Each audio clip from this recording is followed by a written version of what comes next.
Hello students, let's do the exercise of chapter number 8. So the first question is fill the missing words. So wind is blank air. Wind कैसी air होती है? Wind is moving air. जो बह रही हवा होती है that is known as wind. Winds are generated due to blank heating of earth. Winds कैसे generate होती हैं? Winds जब अर्थ की अनइवन हीटिंग होती है. हमने दो टाइप से अनइवन ऑफ हीटिंग के बारे में पढ़ा है, ठीक है. एक वो जो इक्वेटर के ऊपर ज़्यादा गर्म हो जाती है and as compare to other areas, ठीक है. और दूसरा हमने लैंड और सी की जो अनइवन हीटिंग होती है उसके बारे में डिटेल में पढ़ा है, ठीक है. So near the earth surface blank air rises up whereas blank air comes down. कौन सी एयर है जो ऊपर की तरफ उठती है और कौन सी एयर है जो उसकी जगह लेती है? तो आपको पता है वार्म एयर है वो लाइट होती है, वो एक्सपैंड हो जाती है. तो वार्म एयर हल्की होती है, वो ऊपर की तरफ उठती है और उसकी जगह पर कूलर एयर आ जाती है, ठीक है. ठंडी हवा उसकी जगह ले लेती है. So air moves from a region of blank pressure to a region of blank pressure. Air कैसे रीजन में फ्लो करती है, कैसे मूव करती है? तो एयर है हमेशा high pressure to low pressure area में मूव करती है, ठीक है. So just two methods to find out wind direction at a given place. किस तरीके से हम विंड के डायरेक्शन को फाइंड आउट कर सकते हैं? सो जो सबसे फर्स्ट है वो तो एनीमोमीटर है जिसके बारे में हमने पढ़ा था. देखो इससे हमें विंड डायरेक्शन के बारे में पता चल सकता है, ठीक है. इसके अलावा बहुत सारे कोई भी जो लाइट चीज़ है, फॉर एग्जांपल सैंड है. अगर आप सैंड को एयर के अंदर डालोगे तो आपको जिधर भी वो जा रहा है उधर उसकी डायरेक्शन पता चल जाएगी. बिट्स ऑफ पेपर से आप पता कर सकते हो, ठीक है.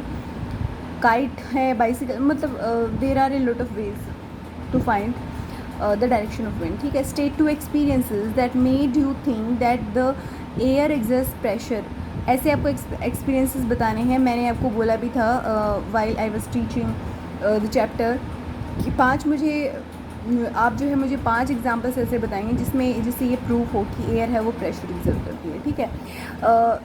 देखो मैंने यहाँ पर ये किस लिए लगाया है, क्योंकि एयर जो है वो प्रेशर एग्जर्ट कर रही है और प्रेशर एग्जर्ट करने की वजह से क्या हो रहा है, पेपर फ्लिप हो रहा है, ठीक है. सो ऐसे ही हमारे यहाँ से बहुत सारे एग्जांपल्स हैं जिससे पता चलता है कि एयर है वो प्रेशर एग्जर्ट करती है, ठीक है. अगर आप अभी अंडर द फैन और कूलर बैठे हैं, ठीक है, तो आपके हेयर है वो मूव कर रहे होंगे. ऐसे बहुत सारी चीज़ें जो मूव कर रही हैं. तो ये सब हमारे चारों तरफ there are a lot of example which proves that air exist pressure, ठीक है. Next is you want to buy a house.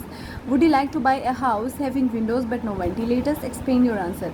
कह रहा है कि आपको एक घर खरीदना है और तो क्या आप एक ऐसा घर खरीदोगे जिसके अंदर विंडोज़ तो हों बट वेंटिलेटर ना हो? वेंटिलेटर कहाँ होते हैं? रोशनदान जो विंडोज़ से ऊपर की तरफ होते हैं. तो वो क्यों प्रोवाइड किए जाते हैं? वो इसलिए प्रोवाइड किए जाते हैं क्योंकि जो भी घर के अंदर जो गर्म एयर होती है वो गर्म एयर आपको पता है ऊपर उठती है. तो ऊपर उनको उसको वेंटिलेटर्स के ज़रिए जो है रास्ता मिल जाता है बाहर निकलने का, ठीक है. अगर वो ना हो तो क्या होगा, वो वहीं पे एयर जो है वो रूम के अंदर ही घूमती रहेगी और सफोकेशन होगा. और मतलब ये उससे बचने के लिए हमें वेंटिलेटर्स जो हैं वो एक घर के अंदर होने चाहिए, ठीक है. So next is explain why holes are made in hanging banners and hoardings. आपने होर्डिंग्स देखे होंगे, जो बैनर्स होते हैं तो उनके अंदर होल्स देखे होंगे आपने, ठीक है. तो वो होल्स क्यों छोड़े जाते हैं?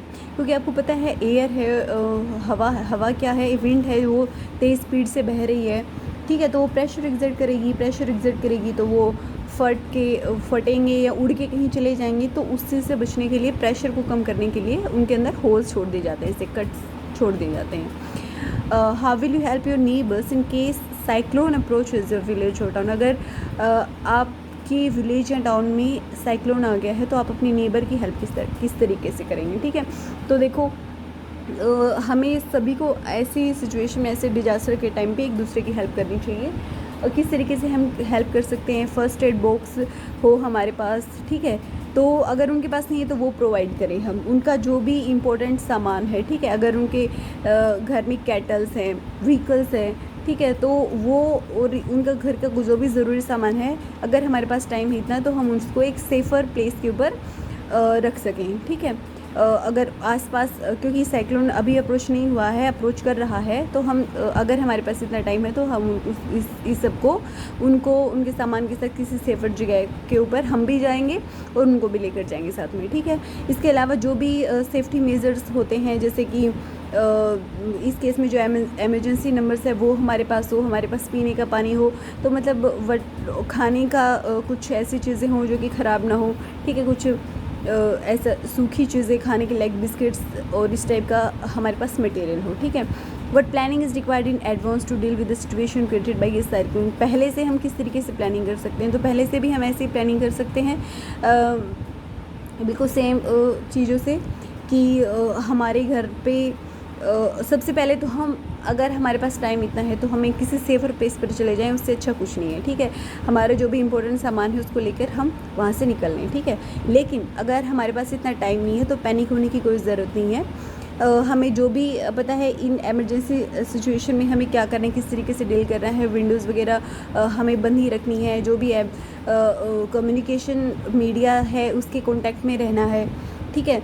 और जो पोर्टेबल वाटर है उसका अरेंजमेंट रखना है, खाने पीने का अरेंजमेंट रखना है, ठीक है। और अगर उसके साथ बारिश भी आ रही है तो अगर पानी, अगर फ्लड की सिचुएशन बनती है तो उसके हिसाब से भी हमें अपने घर के अरेंजमेंट जो है सामान की इस तरीके से करनी है कि वो कम से कम नुकसान पहुँचे, ठीक है। और हमारे फ़ोन है उसके साथ कनेक्शन रखना है, उसमें जो भी इमरजेंसी नंबर्स हैं उन सब का कॉन्टैक्ट आपके पास हो, ठीक है। So which one of the following place is unlikely to be affected by ये साइक्लोन। इसमें से कौन सी ऐसी जगह जो कि साइक्लोन से अफेक्ट होने के कम चांसेस हैं। सो चेन्नई, मैंगलुरु, अमृतसर एंड पुरी, ठीक है। तो देखो ये सारे जो है कोस्टल एरियाज है, सिर्फ अमृतसर ऐसी जगह है जो कि कोस्टल एरिया नहीं है, तो वहाँ पर साइक्लोन्स आने के कम चांसेस हैं। Which are the statement given below is correct. इसमें से कौन सा स्टेटमेंट है जो कि सही है। In winter the wind flows from the land to the ocean. Winter में लैंड से ओशन की तरफ आती है, आप हमने फिगर में देखा है, तो ये ट्रू है, ठीक है।